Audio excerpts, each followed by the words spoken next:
Hello అండి, అందరికీ నమస్కారం. Welcome back to our channel. అందరూ ఎలా ఉన్నారండి? అందరూ బాగానే ఉన్నారనుకుంటున్నా. ఇకపోతే ఇవాల్టి మన వీడియో ఏంటంటే, మహిళలందరూ ఎంతగానో ఎదురు చూశారు వైఎస్ఆర్ ఈబీసీ నేస్తం స్కీమ్ అమౌంట్ కోసమైతే. యాక్చువల్గా చూసుకున్నట్లయితే ఈ స్కీమ్ అమౌంట్ అనేది మనకు మార్చ్ ఫస్ట్ వీక్లోనే అయితే రిలీజ్ చేయాల్సి ఉందన్నమాట. కాకపోతే కొన్ని కారణాల వల్ల అయితే మనకు వాయిదా వేస్తూ వచ్చారు. అట్ లాస్ట్ ఫైనల్గా చూసుకున్నట్లయితే ఈరోజు వైఎస్ఆర్ ఈబీసీ పథకానికి సంబంధించి ఒక గుడ్ న్యూస్ అయితే రిలీజ్ కావడం అయితే జరిగింది.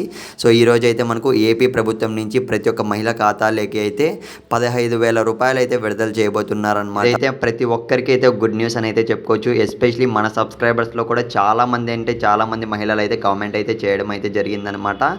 ఈ స్కీమ్కి సంబంధించి 15,000 రూపాయలు అయితే ఎప్పుడు విడుదల చేస్తారని ఎన్నో రోజుల తర్వాత అయితే మనకు విడుదల చేయబోతున్నారు. ఇదైతే ఒక గుడ్ న్యూస్ అని అయితే చెప్పుకోవచ్చు. కాకపోతే మన సబ్స్క్రైబర్స్లో ఎవరైతే ఎలిజిబుల్గా ఉన్నారో ఈబీసీ నేస్తం స్కీమ్కి సంబంధించి ఎలిజిబుల్గా ఉండే ప్రతి ఒక్కరైతే ఒక్కసారి కింద కామెంట్ సెక్షన్లో అయితే తెలపండి. కామెంట్ అయితే చేసే ట్రై అయితే చేయండి. ఇకపోతే అమౌంట్ రిలీజ్ చేసిన తర్వాత ఈరోజు అయితే 12 గంటలకు అయితే అమౌంట్ అనేది విడుదల చేయబోతున్నారు. రిలీజ్ చేసిన తర్వాత కూడా మీకు కనుక అకౌంట్లో అమౌంట్ జమగా ఉంటే ఒక్కసారి కింద కామెంట్ అయితే పెట్టే ట్రై చేయండి. దానికి సొల్యూషన్ ఏంటో మళ్ళీ ఆలోచిద్దాం. ఎందుకంటే లాస్ట్ వైఎస్ఆర్ ఈబీసీ నేస్తం స్కీమ్కి సంబంధించి కూడా అమౌంట్ అనేది విడుదల చేసిన తర్వాత కూడా చాలామంది మహిళల ఖాతాలోకి అయితే అమౌంట్ జమ కాలేదు. అందుకే చెప్తున్నా. కామెంట్ చేయండి.